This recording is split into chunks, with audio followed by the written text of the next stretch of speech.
Waktu itu awal tahun tidak ada yang memberitahu. Saya mau kasih tahu takut. Saya di LPS nggak boleh ngomong begini-begini. Kalau saya sekarang di keuangan boleh lah. Karena kalau LPS tunggu di belakang nggak bisa masuk ke depan. Bulan Februari tahun ini, waktu itu Pak Jokowi masih sehat. Saya ke tempatnya Pak Jokowi. Pak Jokowi, ini ekonomi mau hancur bentar lagi. Itu posisinya di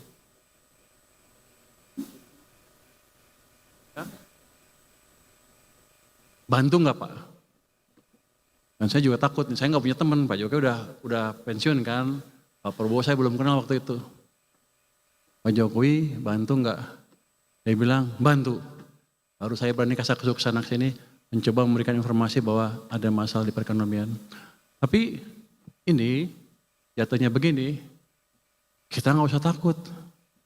Ini di bawah kendali kita 100%. Jadi selalu saya bilang, kita nggak usah takut global dan lain-lain. Kita punya policy dalam negeri yang cukup kuat, domestiknya gede, tergantung kebijakan kita sendiri.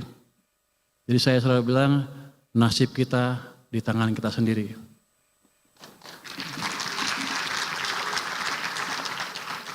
Ini kayak kampanye partai ya. Enggak, kira-kira begitu. Next. Nah sekarang kita lihat nih, kalau menuju 8, gimana sih caranya? Menuju 7 lah. Kita pelajari nih,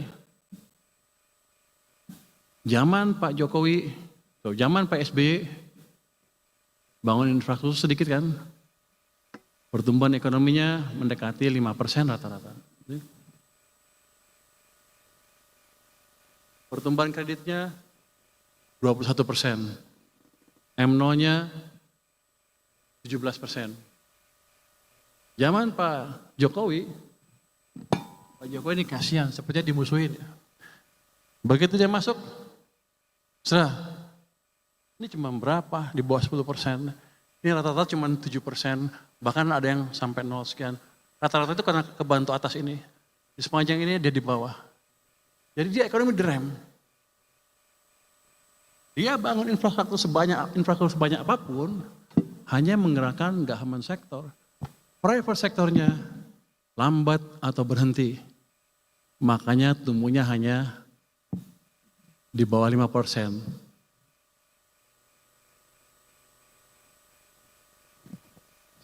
Zaman sekarang, ini dibunuh.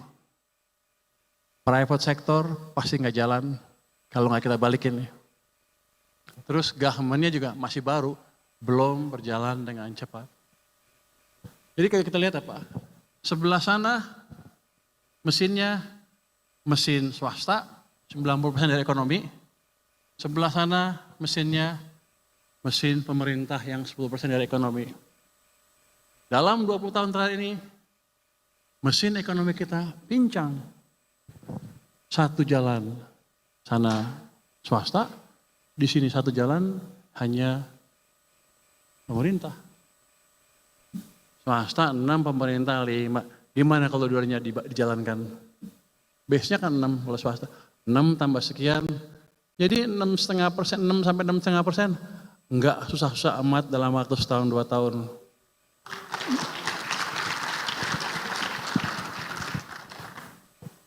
Menteri Keuangan boleh ngomong gitu? Izin ya Pak Ketua. Jadi itu satu modal utama kita. Next. Terus gimana cara mengendalikan uang itu? Next. Ini saya tunjukin aja. Pada zaman Pak SBY, utang turun. Pak Jokowi utang naik, rasio utang ke PDB-nya naik. Karena emang government led, di sana private led.